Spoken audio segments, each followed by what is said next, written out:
G'day, Scavig here. We're having a look at the stack sizes in Ark Survival Ascended. When I was playing Ark Survival Evolved, I basically mucked around with these settings, and I basically customized my own stack sizes.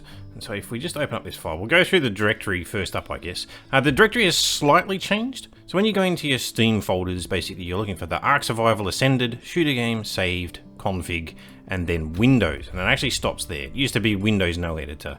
But that's the sequence that you're actually looking for. If you're actually on your own particular server, you probably can ignore the stuff at the front and you're just going to go with the shooter game, saved, config, Windows. The only file you need to worry about is the game.ini.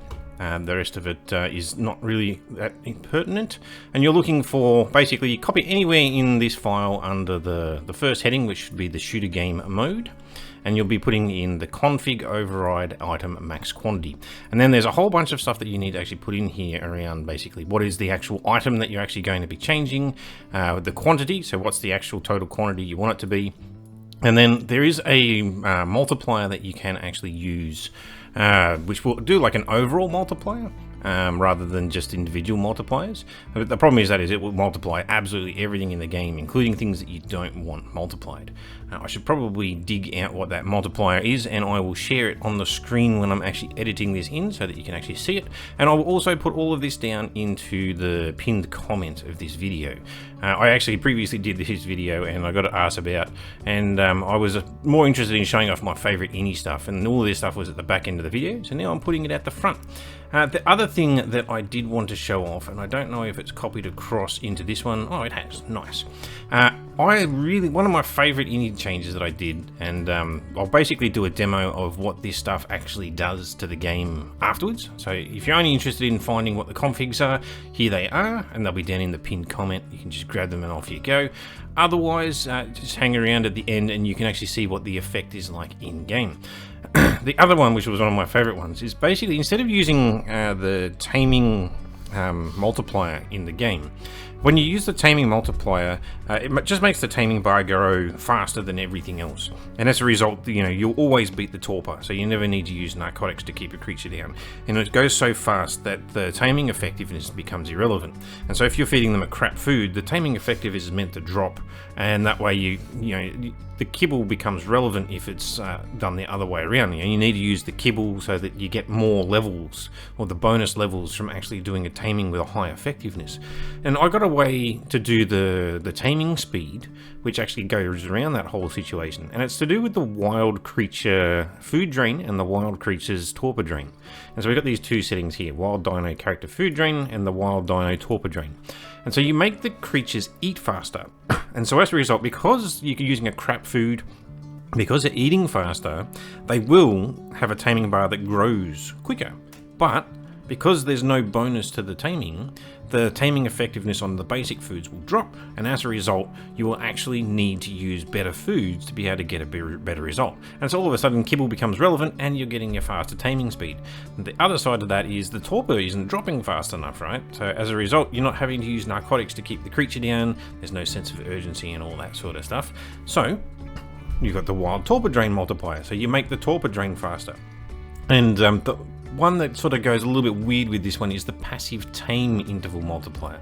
So what ends up happening is there's a relationship between how much the creatures eat and basically that passive tame multiplier, because I think you think of like the basilar. The first time you feed a basilosaurus, you have to wait about a minute or so before the next time you can actually feed them, and then after that you're waiting for the food to drop past a threshold, and then you can feed them again as a part of the passive taming.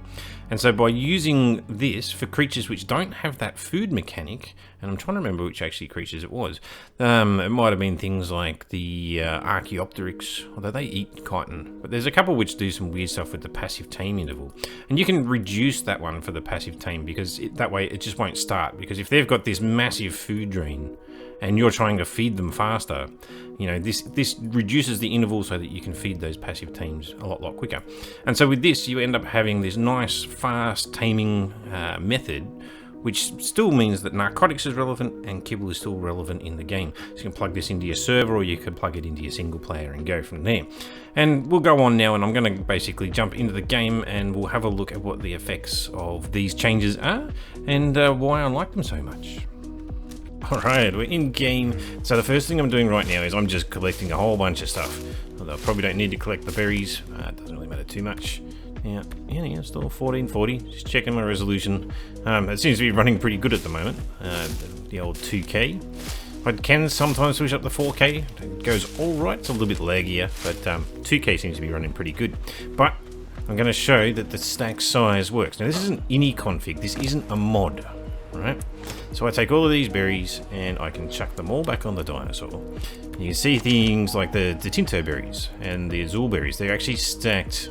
Oh, the Azul doesn't have that many, but the Tinto berries at the very least, there's a stack of 200. I've set them to stacks of 1,000. So my stacks are working just nicely. I can now custom whatever stacks I want into the ini files, and you don't need a mod. And so next up, we're going to go and find a creature. I guess that'll do. It's only level 5, so it's not that brilliant, but it will illustrate the other ini change that I made. Now, the idea here is that the torpor drain is increased, and so the torpor will be dropping faster than normal. And so that way you're required to use the narco berries to keep it down. But at the same time, its wild food drain is also increased so that it forces it to eat more faster. And so it's a quasi way of doing taming speed. And by eating more, however, it causes the taming effectiveness to drop, sort of mimicking the default rates, but at the same time making the tame go faster, and you got the wild torpor drain increase so that you're actually forced to use the narcotics. And what this actually means, at least in a single player perspective, is you get the faster taming, but you still need to use the better foods. You still need to actually go out there and get kibble, and you're forced to use it. And the other beautiful point, obviously, is the fact that yeah, this is all done without mods. It's all done in the ini files, and it's all available now in Ark Survival Ascended. You can still do this, which I think is fantastic. So I'm going to be re-implementing my stuff. I'm going to put it back into my playthrough when I go and start actually trying to beat the island fresh. The other one that I have to look up, which I'm sure it'll probably still work, it's the passive taming ones where you're actually feeding them on the go. Those ones ended up being quite difficult. It might even be the ones where you actually have to leave food around for them to pick up. Because of the food drain is faster, there's a specific setting for those passive tames where they will actually tame passively faster. And it's a whole different scale to these ones which are the knockout teams.